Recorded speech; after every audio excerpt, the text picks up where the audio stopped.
안녕하세요. 김노무사TV의 노무사 김승현입니다. 오늘은 오랜만에 좀 직장 내 괴롭힘 관련해서 얘기를 좀 해볼까 합니다. 2019년 7월 16일부로 이제 법이 시행되어져 있고, 이제 거의 1년이 다 되어 가죠. 이제 6월이니까. 뭐 그동안에 좀 경과들, 제가 이제 실무에서 좀 느꼈던 이 법 시행 이후에 여러분들과의 뭐 실제 뭐 현상들에 대해서 좀 얘기를 해볼까 해요. 예. 자, 일단 이 법이 시행된 이후 참 사회적으로 많은 변화의 모습은 분명히 있었다가 이제 저의 결론이고, 예.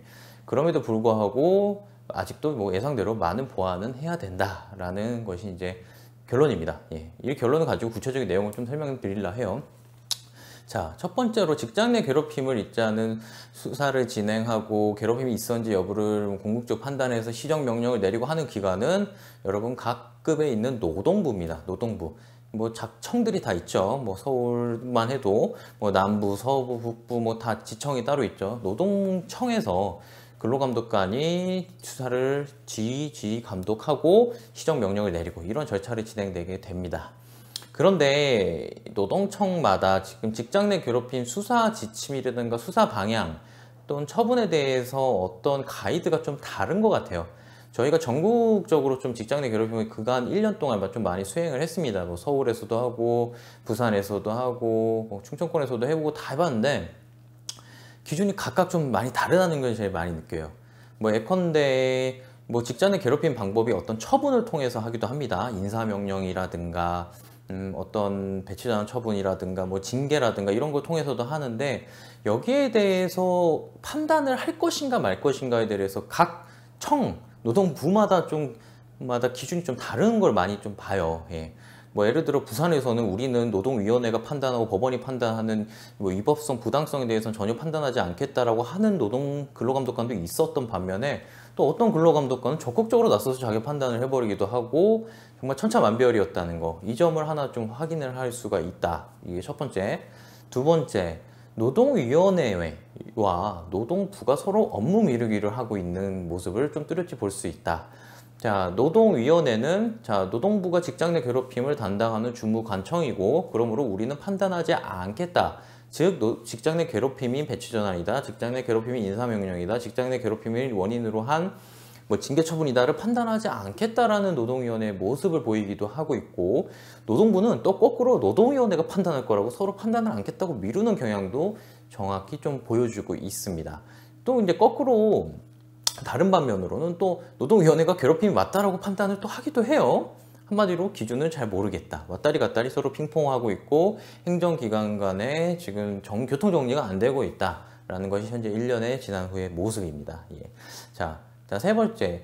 일단은 직장 내 괴롭힘이 이제 처벌 조항이 솔직히 없어요. 예. 어떻게 보면 이제 뭐 허무의 칼 같은 거죠. 칼의 형상은 있는데 이 마땅히 처벌 기준이 없다 보니까, 예, 뭐 노동부에서는 이거를 빌미로 해서 수사를 안 하겠다, 조사를 안 하겠다 이런 얘기도 지금 계속해서 나오고 있는 상황이고, 근로감독관이, 예, 또 사업주가 생각보다 좀 무시하는 경향이 분명히 없진 않습니다. 그런데 현실을 봤을 때는 생각보다 법 기능이 작용은 하고 있어요. 무슨 얘기냐면, 직장 내 괴롭힘이라는 걸 가지고 일종의 그 법적 처벌을 무서워하는 게 아니라, 이것에 대해서 어떤 행정적 감독이나 행정적인 지도 지휘가 들어오는 거를 그 자체를 좀 꺼려하는 분위기. 특히 공공기관 같은 경우는 굉장히 심합니다. 이 케이스가. 되게 직장 내 괴롭힘에 대해서 이제 홍보도 많이 하고 그래서 이제 되게 민감하게 반응은 해요. 그럼으로써 이게 실제로 무형의 검인데 검으로서 효과는 보여주고는 있다. 이게 이제 결론이에요. 이제 느낌으로 말하면 칼집에 들어있는 칼 같은 느낌이에요, 사실. 그러니까 이걸 빼서 휘두르기 전까지가 좀 제일 무서워하지 않나. 근데 막상 휘두르고 나면 알맹이가 없는 걸로 보이지 않나. 이런 생각이 또 들고 있고, 그 다음에 좀 다음 지적으로는 2차 가해에 대해서 굉장히 소극적으로 수사하고 처벌한다. 사실 직장 내 괴롭힘이 무형의 칼이지만 칼날이 살아있는 부분이 딱 하나 있습니다. 2차 가해입니다. 2차 가해 부분에 대해서는 수사하고 처벌하도록 할 수 있기 때문에, 즉 직장 내 괴롭힘 신고를 이유로 불이익 조치를 한 것에 대해서는 굉장히 좀 엄한 벌이 있어요. 하지만 이 부분에 대해서 수사하고 그 다음에 처벌하기까지가 굉장히 어렵다. 이거는 솔직히 남녀공용평등법 성희롱하고 지금 똑같은 양상을 보여주고 있습니다. 지금 그거죠. 그냥 괴롭힘 한 사람에 대해서 어떤 징벌이나 처벌, 뭐 괴롭힘 한 거에 방조한 거에서 어떤 징벌, 처벌 이런 조항은 지금 정확히 없어요. 2차 가해만 있다. 이제 이렇게 말씀드릴 수 있고, 또 이제 제가 유독 좀 관심 있게 보고 있는 현상이 있습니다. 예.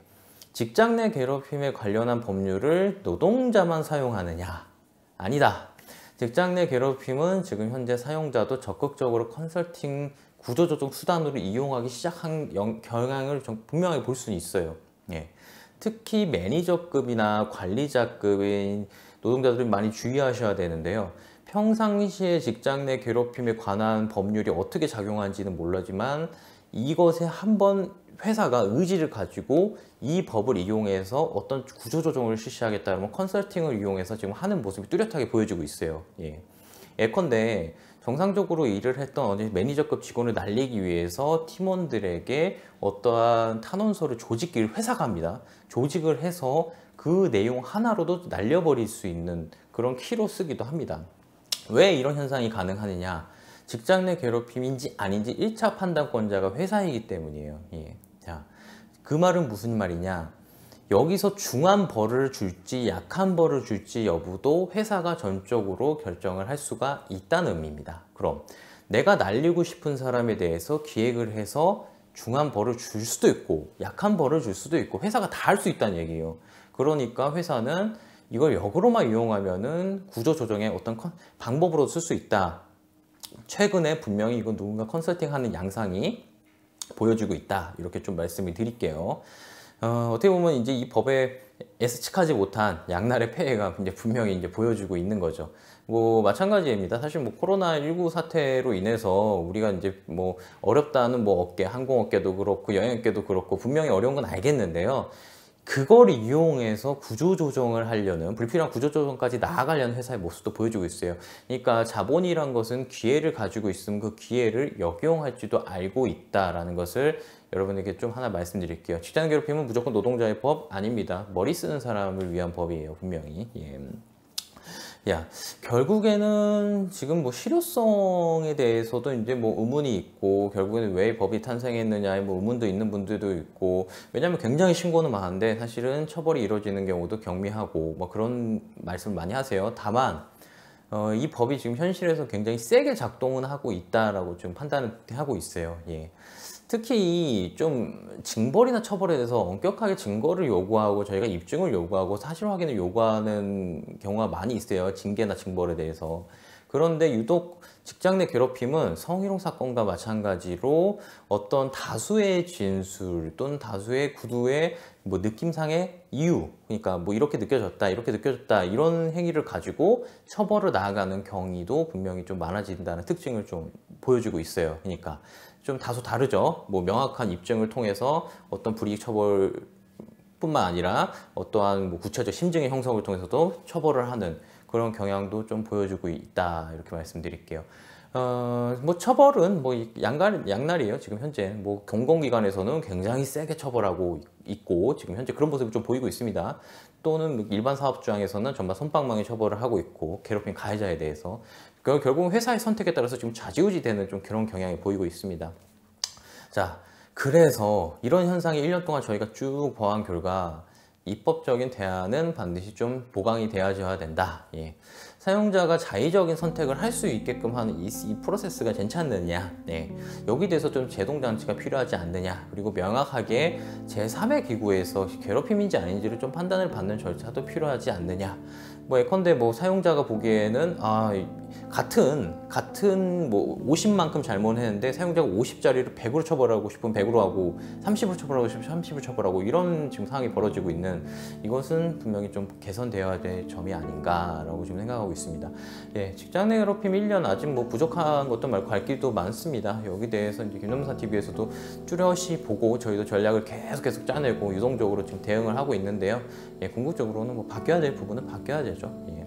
오늘 김nom사 TV에서는 직장 내 괴롭힘 1년 거의 다 돼가는 시점에 대해서 한번 리뷰를 드려봤어요. 어떻게 운영되어져 있고 현실에서 어떻게 돌아가고 있느냐. 예. 여기도 이제 관련해서 궁금하신 점 있으면 네이버에 카페 주소 남겨드릴 테니까 질문 주시고요. 좋아요, 구독 부탁드립니다.